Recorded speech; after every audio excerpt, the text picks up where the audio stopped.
Pornography is one of the greatest, but at the same time most overlooked, problems of the modern world. If you're skeptical of this, keep listening, because today we're going to be exploring exactly how pornography destroys your mind. Firstly, let's look at some basic statistics. Since the expansion of the internet in the early 2000s, exposure to pornography has reached levels never seen before in history. 25% of all daily web searches are pornographic. The average age that most people first see pornography is 11 years old. Children under the age of 10 make up 22% of online porn consumption for those under 18. Keep those statistics in mind, because we're going to go over how much pornography can damage an adult's mind, let alone the developing mind of a child.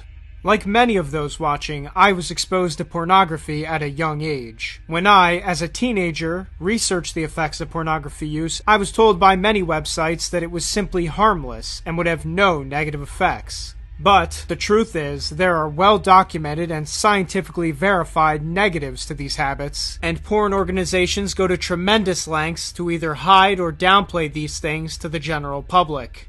For the purposes of this video, the term pornography use refers to individuals watching or masturbating to pornography, and citations for all of the facts presented here will be available in the description. The way pornography attracts and hooks viewers is by exploiting the body's dopamine response to sexual stimulation. This natural response is intended to make humans seek to reproduce, but pornography transforms it into a desire to view more pornography. This is why, as the phrase goes, sex sells. It's why so many people become hooked on pornography for years, if not their entire lives. The effect of dopamine from viewing pornography is very similar to the dopamine effects of addictive drugs such as methamphetamine. Advocates for pornography like to argue that it's simply natural to view it, but there's never been anything natural about masturbating to two people having sex on a screen. Before diving straight into pornography's effects, we need to investigate how it went from something illegal to something that can be accessed from every computer. Most modern people are under the illusion that pornography is an eternal fact of life, an ancient, perennial aspect of human history. This perception is a result of carefully curated propaganda and marketing campaigns that have been orchestrated by extremely wealthy and powerful people.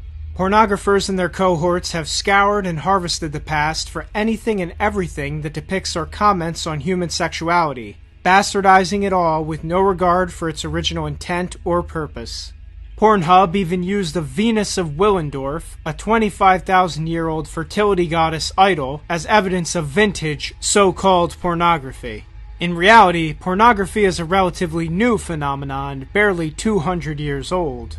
During the initial underground rise of pornography, most Western countries had anti-obscenity laws in place prohibiting the production and distribution of pornographic or obscene materials. Less than 100 years ago, those producing pornography would be thrown in jail. Similar laws are still in place in many countries in the world today, and in fact, pornography is currently illegal in more countries than it is legal. After the end of the Second World War, Western obscenity laws were gradually broken down, largely through the collaborative efforts of liberals and Western Marxists. These attacks on obscenity law coincided with attacks on the concept of race and gender. Denmark was the first country to officially legalize pornography in 1969, and other Western nations soon followed suit. To this day, the sexual revolution of the 1960s and 70s is championed by the mainstream as one of the most so-called liberating acts of emancipation in human history.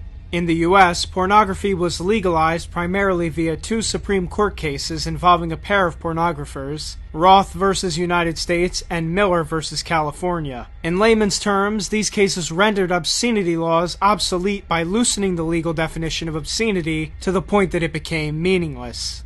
The legalization of pornography took place under the Warren Court, which also outlawed state-sponsored prayer in schools and laid the foundation for the legalization of abortion, contraception, sodomy, and same-sex marriage, among other things. Of course, invalidating obscenity laws went against the will of the American public and government, but the courts and multiple NGOs ensured it happened all the same. In the modern day, online porn is dominated by a single, highly secretive, monopolistic company, MindGeek, which owns a variety of major publishing and production companies, including Pornhub, RedTube, YouPorn, etc. An even more socially damaging aspect of modern pornography are websites like OnlyFans that are targeted towards young women and encourage them to become self-employed amateur porn stars. With the breakdown of society accelerating particularly in the last 10 years, these so-called sex workers have their paychecks filled by lonely, sexually starved men, both young and old. Some might call these men simps. The simp and the porn star have perhaps the most unhealthy mutual relationship in the entire online world, where each views the other as simply a means to a nefarious end.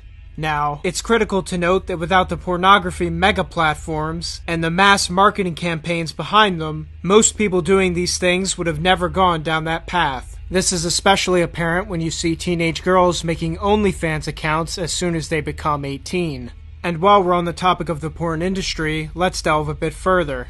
Pornography websites are rife with abusive and inhumane videos, human trafficking, pedophilia, rape, sex slavery, and bestiality. In late 2019, a man was even arrested for posting pornographic videos on Pornhub of him raping a missing teenage girl. Pornhub had monetized the videos until public outcry forced them to stop it. But even afterwards, similar cases continue to happen. It's gone to the point that the site has earned the nickname Trafficking Hub due to how many human traffickers post and get monetized there. On websites like Reddit, community managers from Pornhub encourage users not to report illegal activity on the website to the FBI. There are many more stories about companies like this out there. They are evil.